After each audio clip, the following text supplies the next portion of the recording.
Hello everyone and welcome to PrimeGameChannel, and today I give my review about ABOX, Android TV.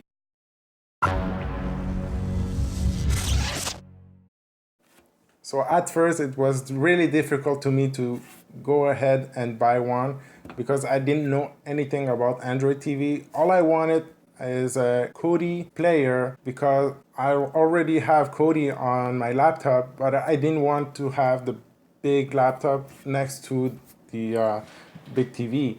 So I really wanted something little and plug and play.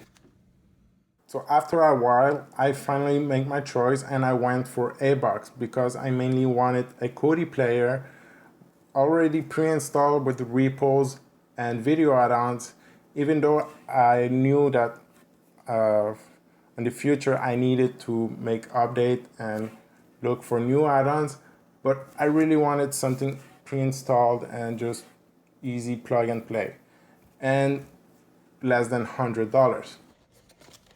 So upon delivery at my home, I was in shock how crazy small this thing was. It looked nice, really square and rounded.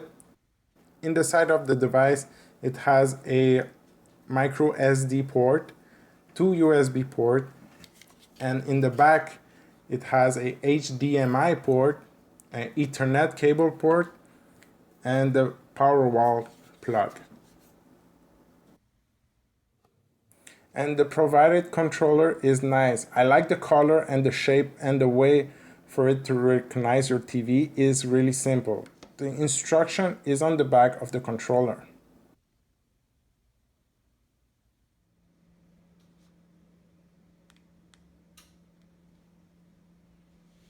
The device main menu looked pretty simple. Kodi is accessible on the left. Netflix is there also pre-installed, but you need a new version when you boot it up. For ABOX device, Netflix is really bad. It's not a mobile version, it looked like a web page. But if you have a wireless mouse USB cable, you can control your Android TV way more easier and make Netflix more enjoyable. And it seems Android TV is running more smoother with a mouse connect to it. So you have to get one to have a really nice fluid feeling while navigate on Android TV.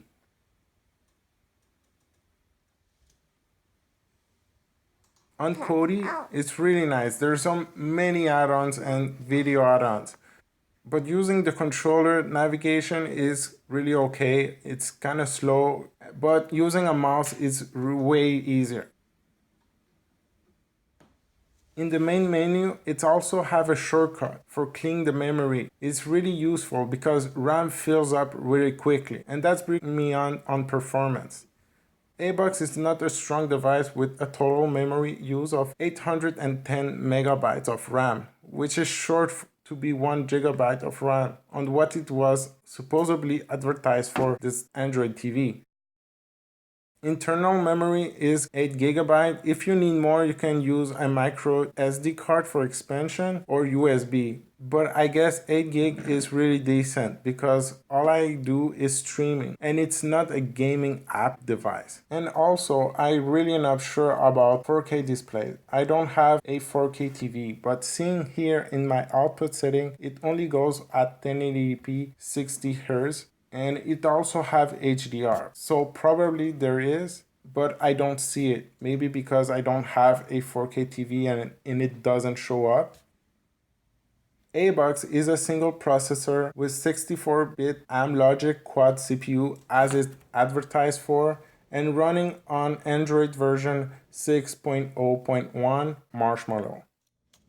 Overall, my ABOX that I bought for $75 Canadian, roughly $60 US, is really not awful. It's not perfect. It does the job that I wanted for playing Kodi on TV without having to plug my big laptop. It is nice and square, and I personally don't find it really powerful. It lacks of RAM, maybe a little more RAM because I have to go constantly on memory clean to free up space, but everything runs smoothly. I only use the device with Wi-Fi and the connection is really strong, and I think the value of this is really good for having a pre-installed Kodi and other apps. Overall, it's a really positive review.